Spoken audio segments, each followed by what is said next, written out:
Okay, welcome everybody. I'm glad you joined us today. I think I know all of you. I'm Kathy Rowe, Executive Director of New Jersey Advocates for Aging Well. I almost forgot the name there for a minute. And I want to welcome Tim Driver, the president of the Age Friendly Institute, who's going to talk to us today about the Certified Age Friendly Employer Program. And with him is Monica Schaeffer, the manager for employer outreach. I got to know Tim a couple of years ago, and he spoke at our conference last year. I think I can give you all the recording from that presentation. But as we were talking recently, there is a workforce shortage all around. And at our leading age, at the HR committee meeting, we were talking about how to keep and retain older workers, and that's where Tim comes in. So I will turn this over to Tim Driver. Go ahead.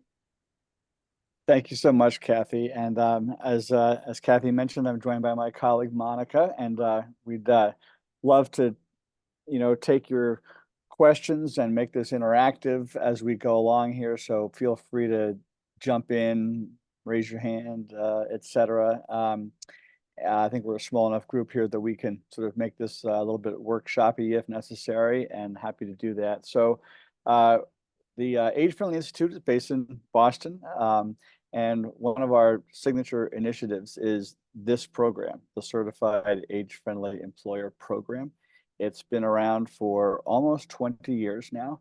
And the objectives, as Kathy said, are to, help accelerate the entry or re-entry of older adults into the workforce. I'm going to go through a few slides and make it relatively quick on the slides so we can kind of, have this be a little more interactive and focused around your questions and needs. So I'm going to jump in, give you a little more background on the program and the Institute. So we do research on this topic, and we also do programs around this topic.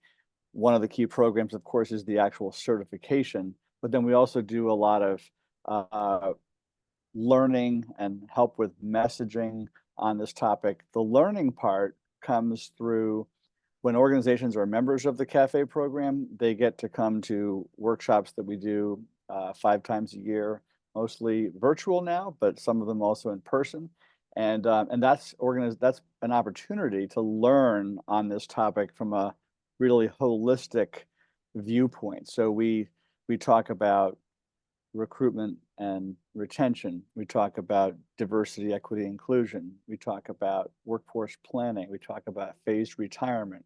So there's lots of different angles on this. We also help organizations learn about the legal consequences of not doing this right. So there's lots of, there's a whole ripple effect based around the fact that people, don't have to tell anyone here, that people are living longer and therefore often working longer, either by choice or out of necessity. This is a sort of a quick view of some of the organizations that have joined the program. What I can say by summary here is this is now across every sector, private sector, public sector. It's also now no longer just a US program, it's a worldwide program. It's mostly US. I would say 90% of the participants now are in the US, but we're also seeing and especially recently now in the last couple of years, a big uptick in the number of employers in the public sector. So governments at the state level, county level, and municipal level. Why do organizations do this? This is one diversity officer's view. This happens to be the diversity officer for Publicis Group, which is a worldwide advertising firm, the largest in the world. And their point here, as you can see, is that they want to mirror the market. They want to provide, or they say they can't provide insights and show up in the work for their clients unless they have talent that is representative of the market. They know that this is important for their organization. They also know it's really important for all of their clients. So they've become a really big enthusiast for this whole movement. Here's Starbucks taking a different view, a very important view. They say we don't have a problem finding people, we have a problem keeping people. And so retention, they know, because they've studied the data that's out there from the Bureau of Labor Statistics. They know that people who are older stay on the job much longer, 3 times longer than that of younger people. And so retention is the name of the game for them. And when you're at their scale, they can save tens of millions of dollars annually by just shaving a percentage point off of their churn rate for staff. They've even gone so far in some areas now, they're piloting in Mexico, opening up Starbucks that are staffed exclusively by older adults. And it's primarily for that reason. Here's a view of a governor, but also the Department of Labor secretary. Massachusetts Governor Charlie Baker said, we want to get certified as an employer at the Commonwealth level because we need workers, but we have lots of other reasons to want to do this. And the chief among them are that if you get older adults back into the workforce, they are healthier for it, both mentally and physically, and that's going to help the burden or relieve the burden just a little bit on, let's say, the Medicaid systems. On the other side of the ledger, economic growth is really about workers at the end of the day. And if you have more workers in the workforce, in this case, older adult workers, you're going to contribute to the expansion of the Massachusetts economy. You're going to help older adults with their nest eggs and therefore their economic security. And so he had multiple reasons, huge champion for the program, also a very, very popular centrist governor with 70% approval rating, the highest of any governor in the country. His act of getting certified for the Commonwealth, which was then, as you can see, endorsed by the Secretary of Labor, really set in motion a number of other state governments and county governments and city governments getting certified. The CHRO for Massachusetts says the business case for Age Friendly is all powerful. So he and they are big supporters. Some of the other benefits include these ones. So this will enhance talent acquisition, attracting experienced workers to full-time positions, part-time, lots of different government type jobs. It turns out that in state government, also a lot of in nonprofits, lots of sectors now, I should say selected sectors, there's already a high proportion of older workers. And so it's about getting recognition for that and attracting people in and then keeping them. As I mentioned, supporting the retention of older employees. This learning piece is really important. And a lot of the CHROs and other senior HR officers really value this, not just a networking opportunity, but really a learning opportunity. And then figuring out what the standards are, getting the messages across, and then making sure that if they have a DEI program, that it's comprehensive. And most, especially large organizations, have a DEI program, and it covers, race, ethnicity, gender, LGBTQ, and then increasingly now age. It used to be 5-10 years ago, age didn't show up at all. Now it's gotten to 10%, projected to be about 20% in the just the coming few years. So age is very much on the map, and this program is we're a little bit biased, but we believe it's the gold standard in the world. What happens when employers get certified? Well, they get a license to use the seal. This is critically important in messaging to your staff, your current staff, your future staff, that you indeed are part of this club. I call it the vocal minority of employers that are going out of their way to recruit and retain people over 50. Age bias is widely felt. When we started this program 20 years ago, 9 out of 10 people that we surveyed in our database, we have 1.5 million people in our database, 9 out of 10 said age bias is a fact of life in the workplace. And the good news is it's gone down, but it's still now 8 out of 10 are saying that. So it's still a huge problem to solve, and it's not well enough known who are the age-friendly employers. And so that's why this program is continuing to ramp, and particularly ramp especially quickly in these last few years. So there's recognition in the way of using the seal and social media, but also there's a lot of coverage of this program. So if you look around and if you go down the rabbit hole of age-friendly unemployment, you'll see there's lots and lots of activity here. Obviously, it's part of a broader ecosystem around age-friendly communities and age-friendly health, and so we're very much a part of that. We actually pull that all together on a website called agefriendly.com. We do training now too. We started this last year. You know, it's not enough to sort of get certified. It has to be then communicated and socialized throughout the organization. So we have an LMS supported set of training courses led by some of the leading practitioners in the space. And those can be shared and used by HR, but also by line managers. And that's really important because sometimes, you know, some of these good ideas get stuck in just one department and they're not fully communicated throughout the organization. As you can see from Charlie Baker, sort of the CEO, if you will, of Massachusetts, this is now very much a C-suite topic. You know, years ago, it was sort of an HR-led or HR-only thing, and now it's very much in the C-suite. And it's oftentimes the case that the C-suite is very involved in nurturing this program and communicating it because it's part of the organization's culture and values, much like the rest of DEI is. Organizations can post on retirementjobs.com, which is actually the largest career site in America for people over 50. And that's another way to not just attract talent, but also just message that you've earned this designation. And then some employers choose to take extra steps too of communicating to their employees all the benefits that are available to older adult employees at the agefriendly.com website.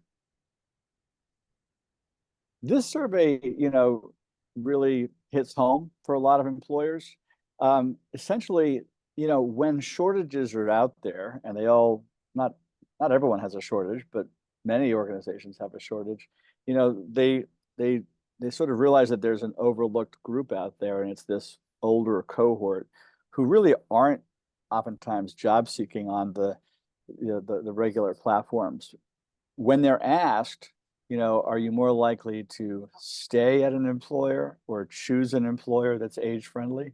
Overwhelmingly, they say, yes, we would much rather go there to a place where we're welcomed rather than shunned. As I mentioned, this is widely covered in the consumer press, also in the HR press. What happens in terms of a process is there's an application form and membership agreement. There's a fee for larger employers. It's a small, medium, and large fee. And for larger employers, the fee is $3,995 that covers 2 years. The way the process runs is that there's an employer evaluation worksheet. Those represent the standards that we use. And all of this, as I mentioned earlier, all of these standards are rooted in compensation and benefits in HR. And so there's a conveyance of the information on that evaluation worksheet from the organization to a member of our certifications team via a Zoom call. And then there's a decision rendered on a pass-fail basis as to whether certification is earned. Not every row on that evaluation worksheet is expected to get an A+, but we do expect and require an authentic commitment to age diversity or age friendliness. And then the organization is certified for 2 years. I will pause there and maybe I'll stop sharing and I wonder if there might be some questions.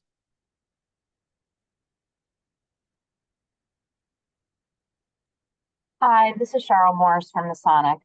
I have a whole bunch of team members, we call them instead of employees, that are between 70 and 80 years old. And everything changes when they get to a certain age with like the life insurance goes down and options like that. I'm curious, where do you see it with this age demographic living longer and not being able to afford on Social Security? What is our new high going to be in the workforce? What is our new high, you think? Meaning it's going to be 95 to 100 that's going to average there. It's going to be, what do you foresee with the economy and everything that it's been? I'm going to ask Monica to jump in here in a second because Monica is one of our researchers as well. I don't know that we have a specific answer to your question in terms of what we're projecting on, Okay. on that number. It's a great question that we're writing down because these are the kinds of things that we actually do spend time on and use a lot of our own data to do research on. I think I would just say, having been a part of this for quite some time now, I think it's quite clear that people need to work longer. Oftentimes, the nest eggs are insufficient, and from a policy perspective, we haven't taken the steps necessary to make this doable for large swaths of the population. And Monica, do you want to jump in? Yeah, you probably know this, but when it's reported out, it's the 55 plus that is the naturally growing resource of talent. But then when you break it down, actually the highest percentage is coming from the 75 plus right now.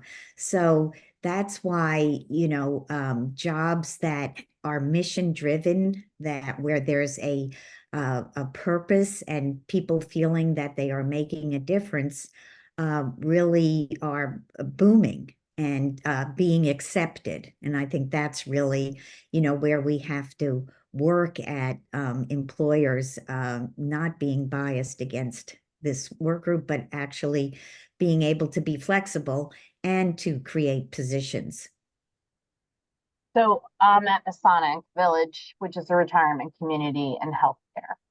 So I have team members that have worked here 20, 30, 40 plus years of service, up to 50 years of service. And they are looking to stay longer and longer because of the age changes that have happened. I'm understanding Social Security is not kicking in as much money until you're 67 now. 401ks and 403bs is not happening until 72 and a half. And so I'm interested if Social Security or somebody has written and being allowed to work and how much they can make to work and what time that, what age grade can you go back to work at a certain age and still make us more money than the requirement of Social Security. I would say that, in general, Uncle Sam is making it easier for people to work longer. The disincentives to working are being reduced that used to exist. So there are some gains from that perspective. So there used to be penalties. So if you earned, and there still are, reductions in how much you take from Social Security after a certain level of earning, but it's become easier in general. So I think our policymakers are helping us in that regard.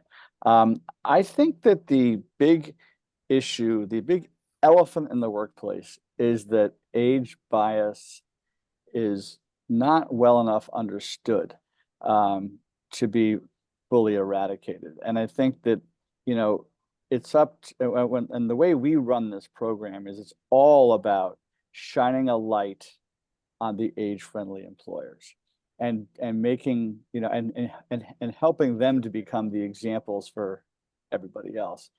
It is, probably,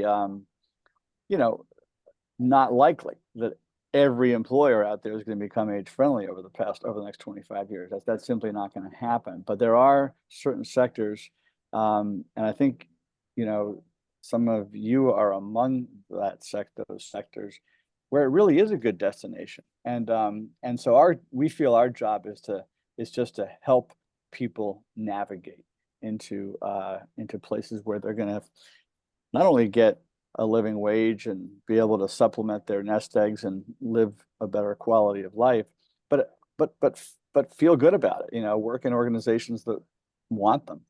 And we spend a lot of time in some of the industries that serve older adults. We see, for example, it's not, that there are large numbers of people, for example, who might move out of a sector. Let's just pick on financial services for a moment. They might move out of financial services and move into caregiving or government jobs or nonprofit jobs and find really good answers there. And for every success story there's another person who's sitting on the couch, discouraged, watching reruns of I Love Lucy and not back in the workforce when they could be. And so that's how we see that's our mission, is to kind of make it easier for people to work longer. Tim, you see in the chat, there's a question related to that. Do you also help organizations in getting certified? Something like how to draft age-friendly, inclusive job descriptions, flexible work hours? Absolutely. Things like that. Yeah. So I think I want to be clear, we work on this every day, but we're not, we don't have all the knowledge. This is about learning together. And what's really fascinating is how much of a worldwide issue this is. And when we do our events and there's people from Australia sharing their best practices with people in Canada and America and Brazil, there are all sorts of learnings that take place on how to do a better job on things like you're mentioning there. How to write job descriptions that attract people, and how to basically adjust your job descriptions and job policies. Flexibility, as you pointed out there, has always, by the way, been the number one ask. And so good news is nowadays, most employers have become more flexible after COVID or during COVID. They kind of learned a little bit about that and got more comfortable with not just remote work, but also other sort of types of work styles. And that's always been what, this constituency of older workers has wanted. And I think that we're seeing some really good gains there. But we're not there yet. And we all need to learn together. And we see a lot of just vibrancy in the network itself. The energy is really infectious too. When people join those events, not only do they learn, but they get inspired. Tim, I've been curious since I met you guys. So what are some of the reasons that people don't get certified or are not considered, like they apply, but they're not considered age friendly? How bad is it? Well, I would start by saying there are those who kind of, once they understand that this is not a rubber stamp, and that they're going to be held accountable, and this is not a system that can be gamed. They will understand. They will sort of guide themselves out of the process, oftentimes before we even get to the certification meeting.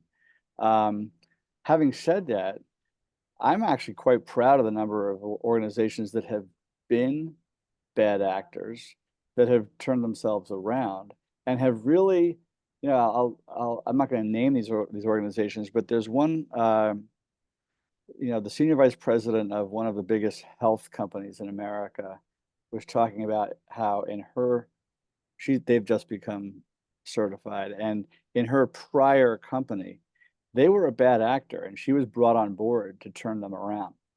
And so when we turned them down, she just, there was greater respect for her for the program, and so she knew that they needed to be turned down, but she was also committed to helping them get better.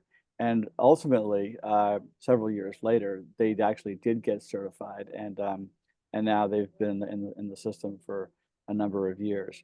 The other part, Kathy, to your question is, some organizations simply aren't there yet. Like the HR department might be waving the flag, but they're not there yet, and they know it, and so they actually want us to come in and counsel them and guide them and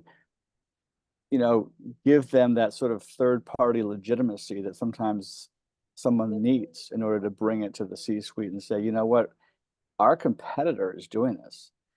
Our competitor is certified, and we're not going to be keeping our staff and attracting staff in the future if we don't get to parity. So we often see that that's one of the big drivers is, on some level, all of us are a little bit competitive, and we see that at the government level, they're compared, states compare themselves to states, and in the private sector, it's the same thing. If you're McDonald's, you're looking at what Burger King's doing. I just like to add that a number of employers that I've talked to, especially some of the municipal governments and the area agencies on aging, once they see the criteria and the factors, they go, well, geez, we're doing this. We want to promote ourselves, so it's a great tool to, elevate the platform of being age diverse, inclusive, and belonging. So we've seen that too. And I know you've said in other presentations or when we talked in that, in the increased efforts on diversity, aging is usually not included in that. It's left out of the discussion. Well, most of the time it is. Yeah. But that's changing. I mean, going from 10% of employers including age in their diversity program to 20%, that's double.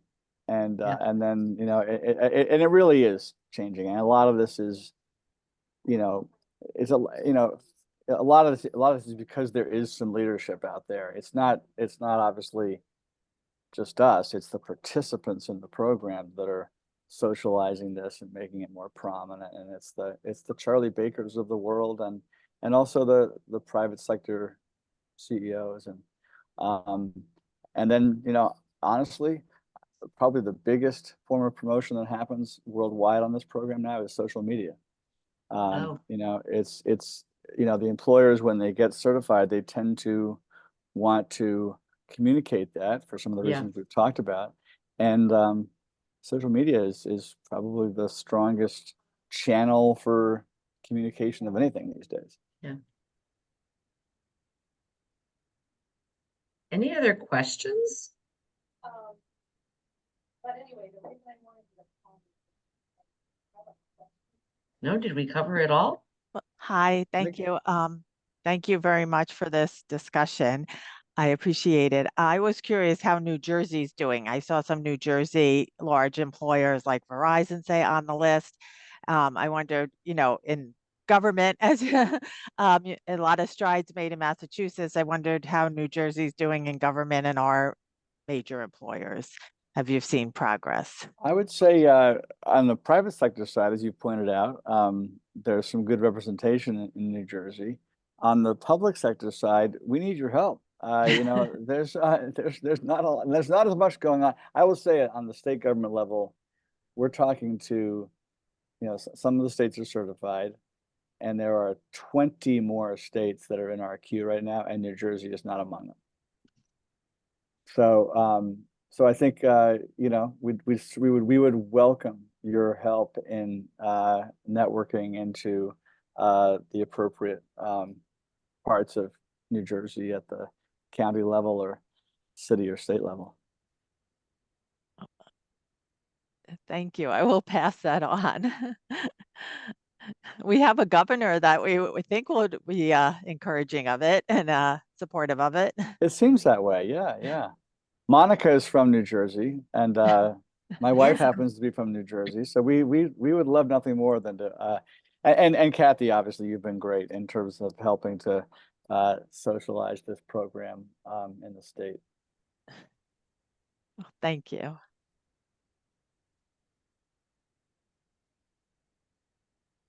Sorry, I was on mute. We were hoping that when, you know, a year and a half, 2 years ago, when the governor made big changes in to stop age discrimination and mandatory retirement, that, you know, they would take this next step. But they've also been involved with the age-friendly blueprint to becoming an age-friendly state. So, you know, we can keep pushing, and maybe this is the next step in that for the state. Yeah, Thank I you. think what we find a lot is that it's not that the program, people don't say this is a good program. And by the way, that's very much both sides of the aisle. So this is one of those nice topics where it's not, in this day and age, it's not divisive. But the biggest challenge, as with a lot of things, a lot of good things, is that it's about getting it prioritized. And so, you know, I think what we would love nothing more is to see the more states getting certified, you know, the more they do compare themselves to each other, and they go to the National Governors Association meeting, and they, you know, we were just recently talking, speaking to the HR directors of the state, of all the states, and they were sort of together learning about the merits of the program, and that was one of the things that really got them accelerated in their interest. That's terrific.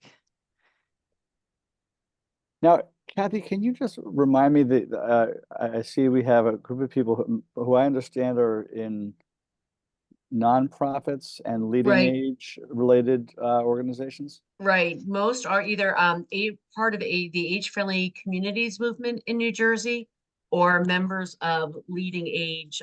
So they are nonprofit long-term care providers. Great. Great. You know, I do completely understand that some of the work in those organizations is hard work for anybody of any age. I will also say, and I just heard it today, and you know, an anecdote from a training program I was attending earlier today for some of our staff here in Massachusetts. You know, oftentimes people go into organizations that are serving the elderly, having experienced that work themselves personally, and they've grown to value that work just that much more. And that's one of the reasons they've chosen at this later stage of their career or their life to sort of devote more time to that. And so that's why, you know, it's, if you will, sort of lower hanging fruit sometimes to go into sectors like yours, where, you know, serving older adults is, you know, it feels good and a good way to give back. And so we find that there's a really good market fit between older adults and organizations serving older adults. That's interesting. Yeah, I'm just curious, based on, you know, what Tim has said about the program, because I would be the one following up with all of you. Is there interest in actually pursuing certification?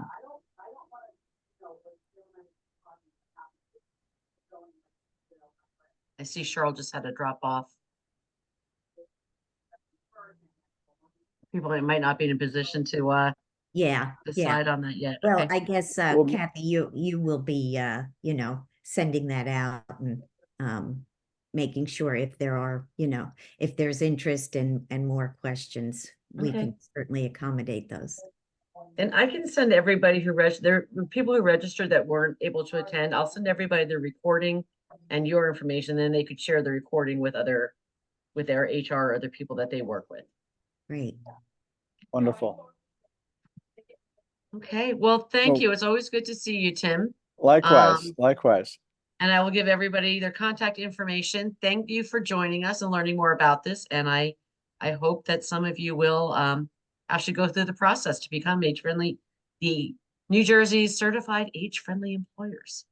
So There we thanks again. go. I'll see you soon. Thank you. It was very informative. Thank you. Thank you very much.